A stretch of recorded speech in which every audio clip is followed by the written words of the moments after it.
When all components are dry, reassemble your mask ready for use.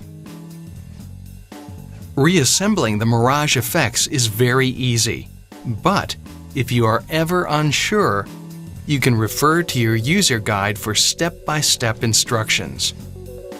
Firstly, ensure the cushion is oriented correctly by aligning the top cushion tab with the recess in the top of the mask. Gently pull the cushion through the front of the mask frame until the cushion locks securely into place.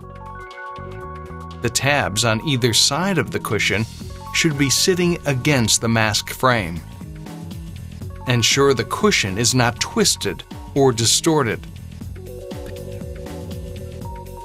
Next, attach the top headgear straps to the frame by looping onto each of the upper headgear hooks, like this.